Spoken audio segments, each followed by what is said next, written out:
Assalamualaikum warahmatullahi wabarakatuh. Perkenalkan, kami dari kelompok 6 yang beranggotakan Aldi Wahyu Purnomo, Fajar Hidayat, Aldi Replika Farid Pradana, M. Davi Pranugraha. Kami di sini akan mempresentasikan pembuatan sabun transparan Plum Oil dan Camellia sinensis. Sabun adalah produk berbahan dasar minyak yang dibentuk dari reaksi antar minyak dan basa, KOH maupun NaOH.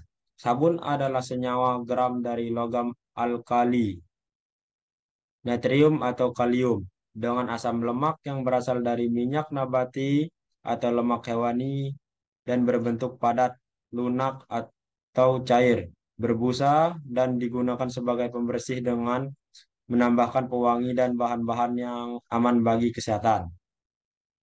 Sabun merupakan senyawa natrium atau kalium dengan asam lemak dari minyak nabati atau lemak hewani, berbentuk padat, lunak atau cair dan berbusa. Sabun dihasilkan melalui proses sponifikasi, yaitu hidrolisasi lemak menjadi asam lemak dan gliserol dalam kondisi basah. Sabun padat transparan merupakan salah satu inovasi sabun yang menjadi sebuah sabun lebih menarik. Sabun transparan mempunyai busa yang lebih halus dibandingkan dengan sabun opaque atau sabun yang tidak transparan. Keunggulan dari sabun padat transparan. Sabun padat transparan merupakan salah satu inovasi sabun yang menjadikan sabun lebih menarik. Sabun transparan mempunyai busa yang lebih halus dibandingkan dengan sabun opaque atau sabun yang tidak transparan. Faktor yang dapat mempengaruhi transparan sabun adalah kandungan alkohol, gula, dan glycerin dalam sabun. Kandungan glycerin pada sabun transparan baik untuk kulit karena berfungsi sebagai pelembab pada kulit dan membentuk fase gel pada sabun. Sabun digunakan untuk membersihkan tubuh dan membersihkan peralatan lainnya. Sabun dibedakan menjadi tiga macam, yaitu sabun krem, sabun cair, sabun padat transparan.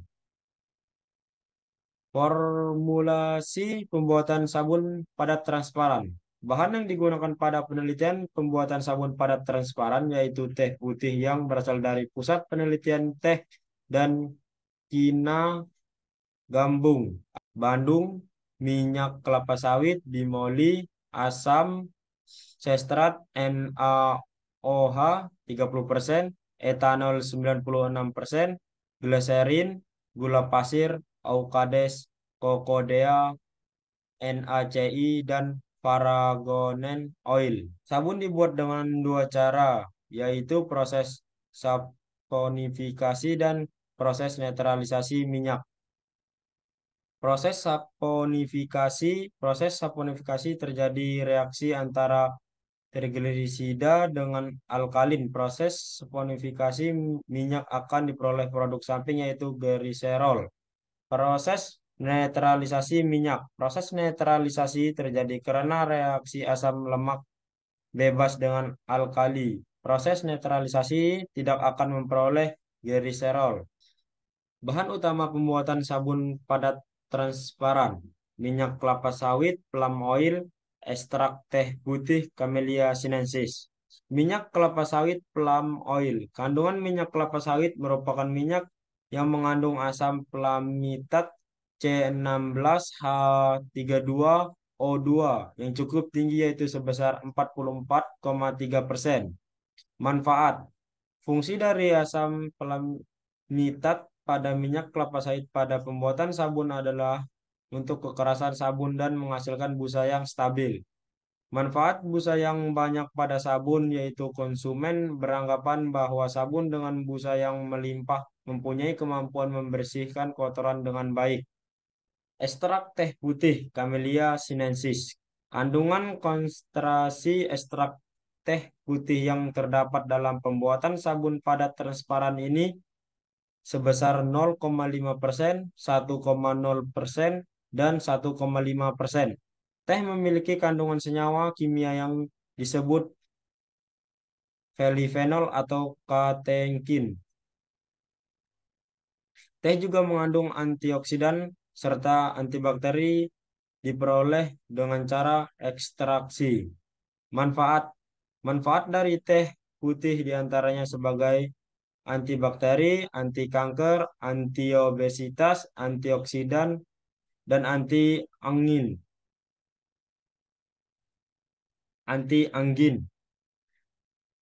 Ekstrak teh putih yang terdapat dalam pembuatan sabun padat es transparan dapat menjaga kesehatan kulit yang disebabkan oleh bakteri Staphylococcus aureus dan Pseudomonas aeruginosa yang merupakan kaum patogen yang sering menyebabkan infeksi pada kulit manusia. Nah, sini saya akan melanjutkan presentasi. Itu ada tahap penelitian, mulai persiapan bahan baku, pembuatan ekstrak teh putih, pembuatan sabun pada transparan, pengujian mutu sabun pada transparan, analisis mutu, dan selesai. Kemudian ada tahap-tahap penelitian. Satu, persiapan bahan baku. Persiapan bahan baku terdiri dari proses penggilingan teh putih dengan menggunakan grinder, pengayakan bubuk hasil penggilingan dengan 18 mens, dan analisis mutu teh putih meliputi pengukuran kadar air teh putih dan bubuk teh putih, dan perhitungan rendemen parsial penggilingan dan rendemen pengayakan. Persiapan bahan baku juga meliputi pembuatan larutan NaOH 30% yang merupakan bahan dapat pembuatan sabun pada transparan. Dua, itu pembuatan ekstrak teh putih. Ekstrak teh putih dilakukan dengan metode maserasi tunggal. Kemudian pembuatan ekstrak teh putih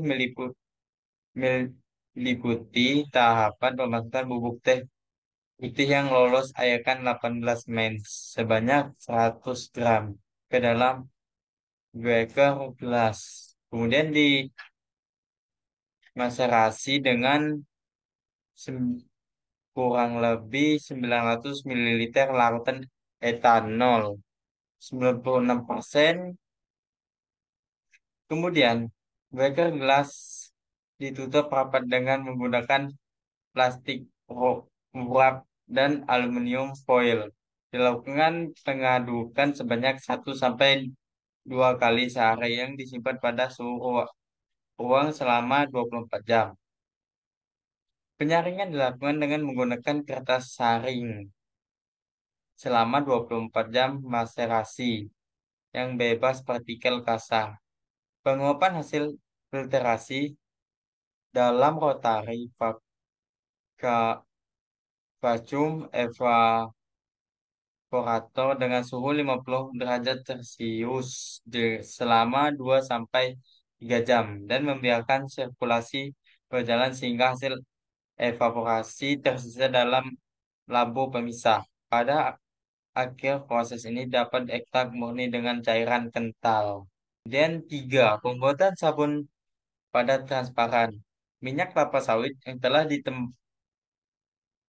ditempatkan dalam beker gelas dipanaskan dengan water bath. Masukkan asam stearat, lalu aduk hingga homogen. Kemudian masukkan larutan NaOH 30%. Setelah itu masukkan bahan pendukung lainnya yaitu etanol 96%, gliserin, sirup gula, atau gula pasir tambah aqueous yang dicairkan terlebih dahulu. Cocot, cocodea, NaCl, dan vakansi oil. Kemudian aduk hingga seluruh adonan tercampur sempurna. Untuk penambahan ekstrak teh putih, Adonan sabun diturunkan terlebih dahulu suhunya hingga mencapai kurang lebih 50 derajat Celcius.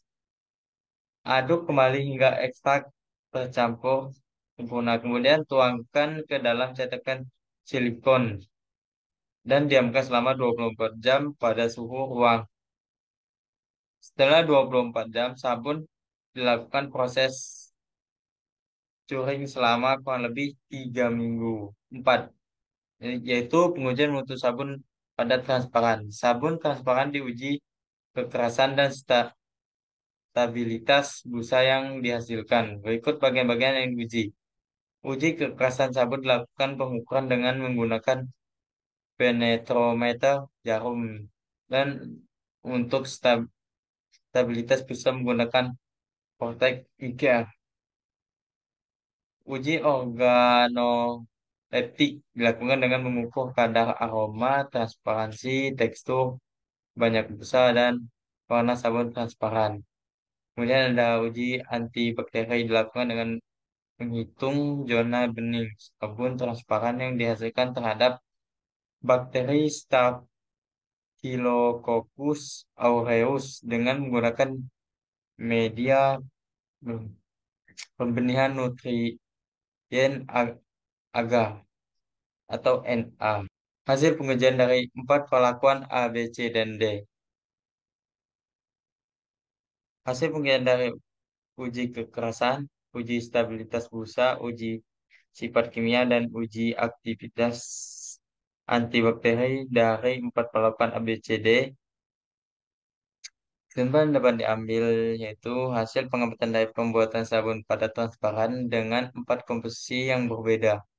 Dapat disimpulkan bahwa dari seluruh perlakuan sabun yang dihasilkan, konsentrasi penambahan ekstra teh putih yang terbaik adalah pada perlakuan B, yaitu penambahan ekstrak teh putih sebanyak 0,5% B atau V. Hasil uji organoleptik secara umum panelesis menyukai sabun pada perlakuan B dengan nilai kekerasan sebesar 0,0091 mmGs. Nilai stabilitas busa sebanyak 39,08% dan memiliki aktivitas antibakteri terhadap bakteri Staphylococcus aureus dengan nilai daya hambat sebesar 1,28 milimeter. Sekian dari presentasi kelompok kami. Terima kasih.